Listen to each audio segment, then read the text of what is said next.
Hello. So recently,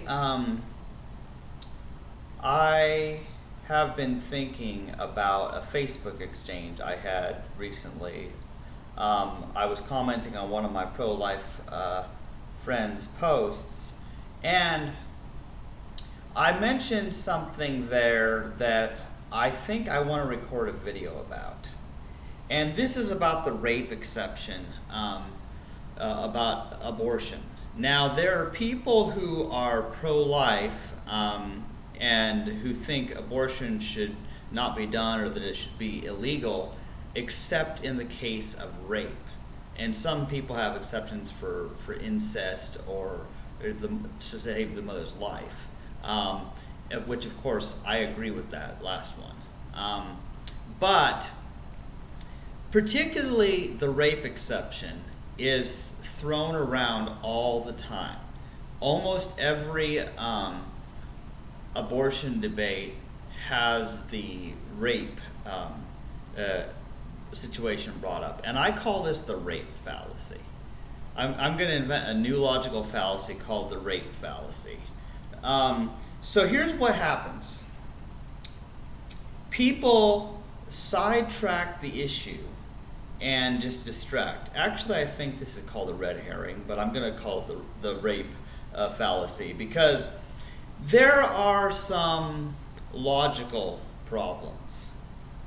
And for this video, I want to put aside my own personal feelings on abortion, which is really hard to do. But I want to explain why the rape exception should never be discussed in an abortion debate. Whether you're pro-life or pro-choice, I think my reasoning will make sense to you. So, first of all,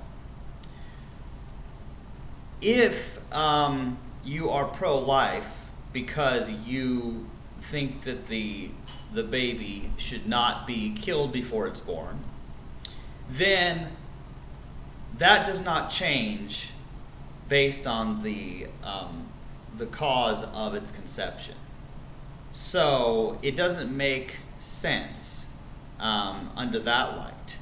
And if you're pro-choice, then of course you're not going to believe in exceptions. You're just going to believe that abortion should be available and legal.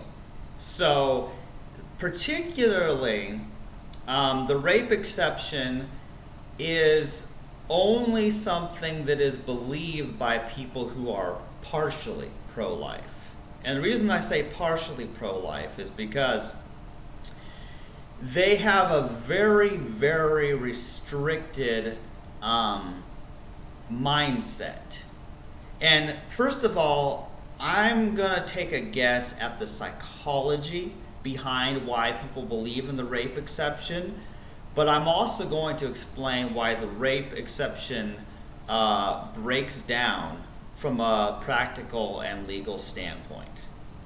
So, I think the idea of a rape exception is because they generally don't think that people should be allowed to get abortions because they view it as an issue of responsibility and free will and all that. So the idea is that if you got pregnant, it's your fault because you were having sex,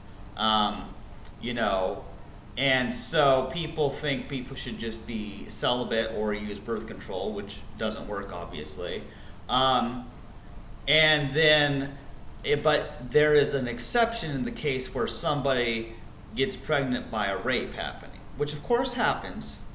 But their reasoning seems to be that because the woman is not responsible for the fact that she got pregnant, that she should be allowed to abort that child, which is very, very interesting.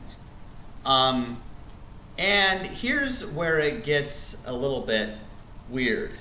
Now, let's say that abortion became illegal in all cases except for rape, just for the sake of example. So, every woman who is going for an abortion somewhere has to prove that she was raped.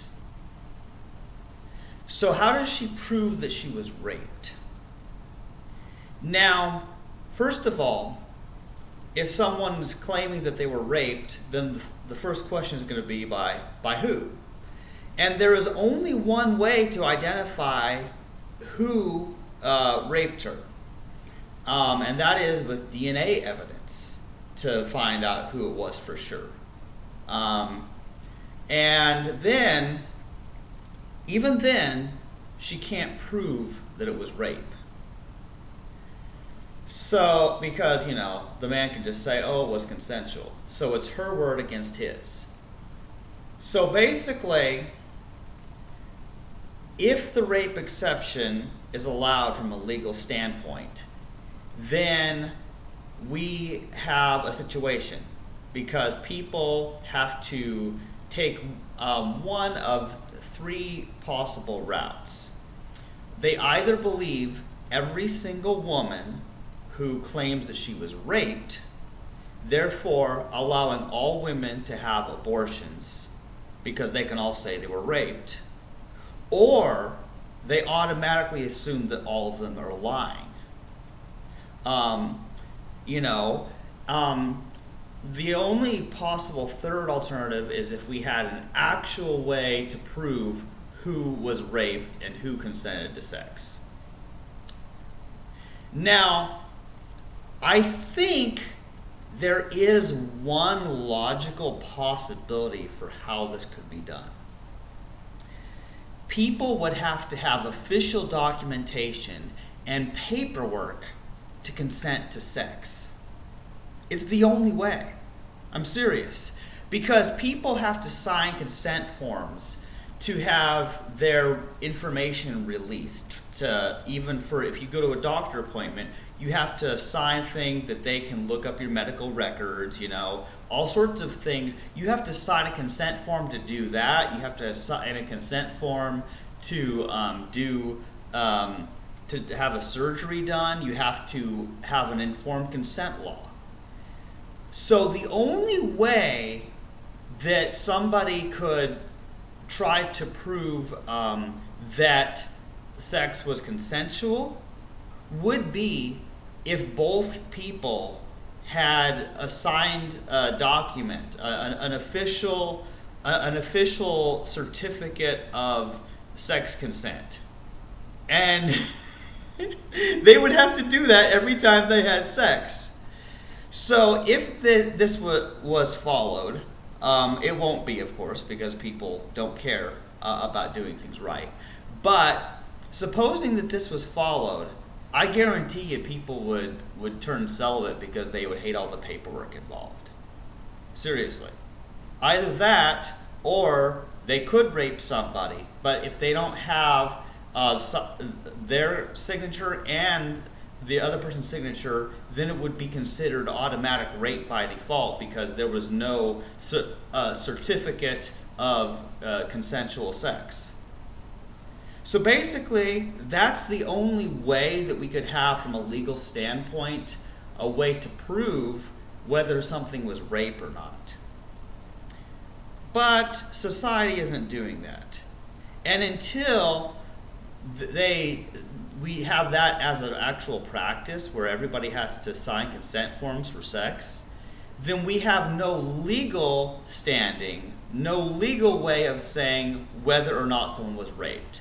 And therefore, whether or not they should be allowed to legally get an abortion cannot be decided because there's no such thing as proving rape.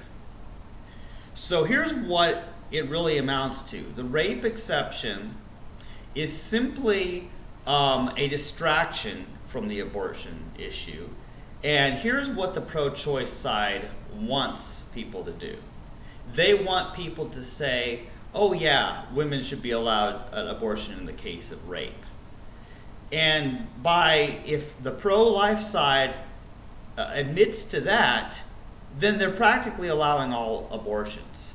Because people are most likely just going to believe the women that say they were raped, because quite honestly, it's believable. And why is that believable? Because so many men do rape women and get them pregnant. But then it opens up the possibility for them to be believed even if they were lying and falsely accusing somebody of raping them, when in fact they did not. So I think that it's a real bad idea to take that route. But at the same time, we can't just assume that they're all lying either. And the bottom line is, we'll never know. It's one person's word against another person's word.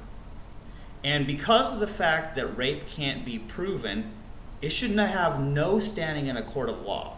So my final thought on this is, be pro-life or pro-choice about abortion, whatever your feelings on it are, but do not have the rape exception be part of that. It's completely illogical. It's just plain stupid. And I've seen through that for years, but I never really made a public statement on it.